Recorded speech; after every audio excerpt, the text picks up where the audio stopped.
Now I have my ultrasonic sensor here. I want to connect it to the Arduino.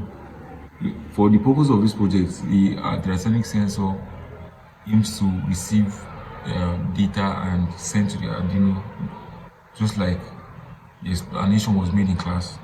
And then the Arduino will now take decisions and to control other components.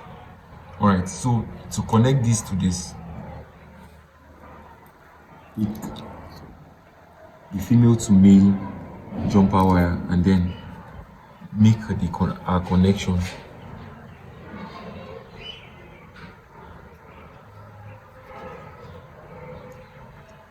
And make sure it is properly connected.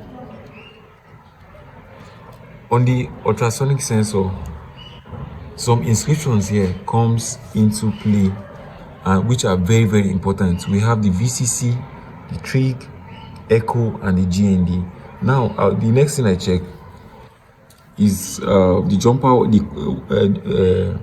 jumper wire connected to those ports. Now, each of those ports are those 4 points where these jumper wires, the female part, was connected to. We have the VCC, so I have a red wire here extending from the VCC. Seeing the VCC, it automatically tells us it goes to the what it requires is direct 5 volts. And instead of going to the Arduino board to go and connect to the 5 volts, since we've already extended it to the solderless breadboard, we now come to the port which is the positive end and then connect the 5 volts to it. Now we trace the next wire, which is our GND. Our GND, we already have the GND on the solderless breadboard, and the wire connected to the GND here is white, so which is the negative part. Connect to the negative part. Right, so we are left with 2 wires with different colors, the echo and the trig. For the purpose of this project, our trig goes directly to the Arduino board. The trig goes to digital pin 9 on the Arduino board. So I trace 9 and then connect it to 9. While echo goes to digital pin 8.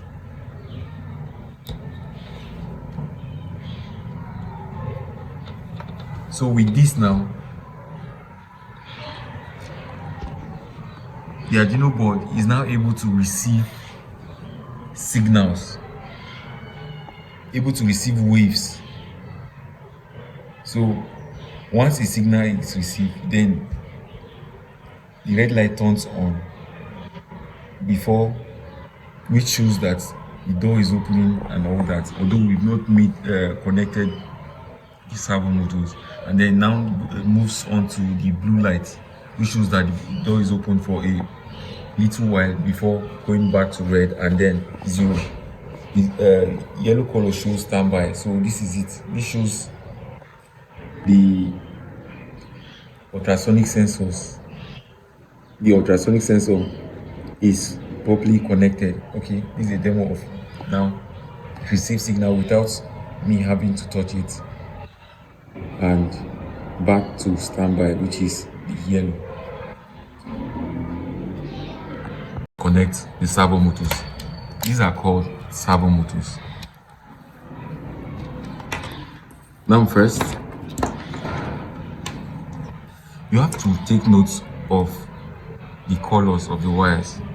Now the yellow means the signal wire, while the red refers to 5 volts and the brown refers to the GND, which stands for ground.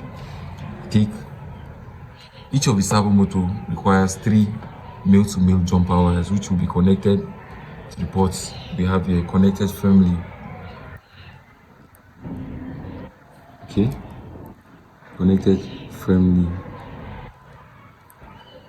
Now, the color of jumper wire we use does not matter. What matters in the connection of the servo motors are these colors we have here, the colors in between the ports where it is connected to the one that extends to the servo motor itself. The brown for GND, the red for 5 volts, and the yellow, the signal wire. The signal wire always goes to the digital pins. And to connect this, the GND will go to the GND on this side.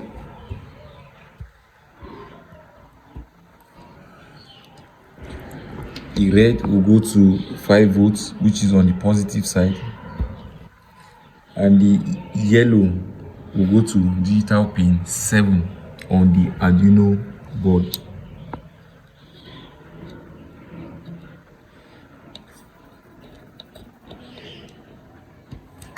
Okay, so it is now connected.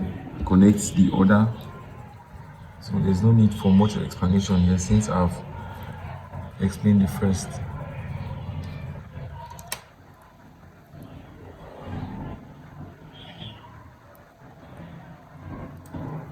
All right, so we have our signal 5 volts and the GND.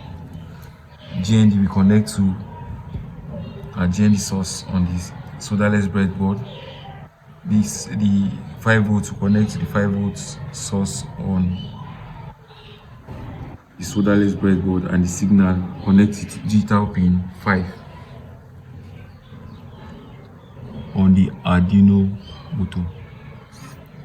board.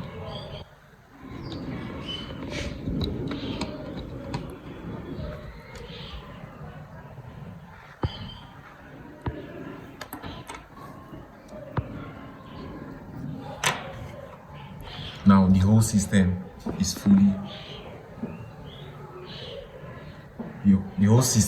fully connected now.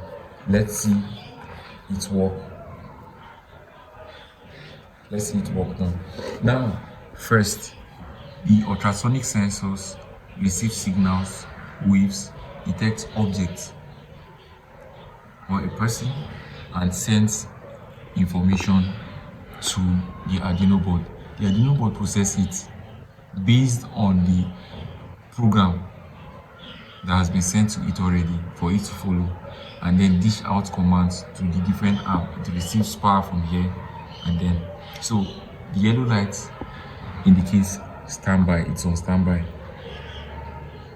and the servo motors will continue to remain in their state of rest until when they are asked to carry out a particular function.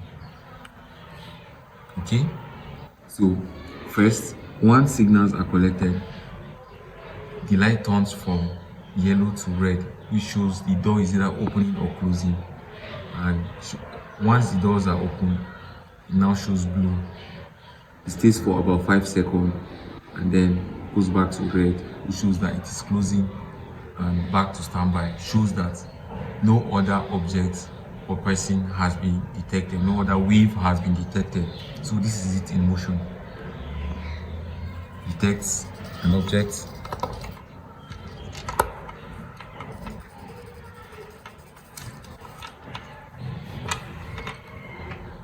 okay, so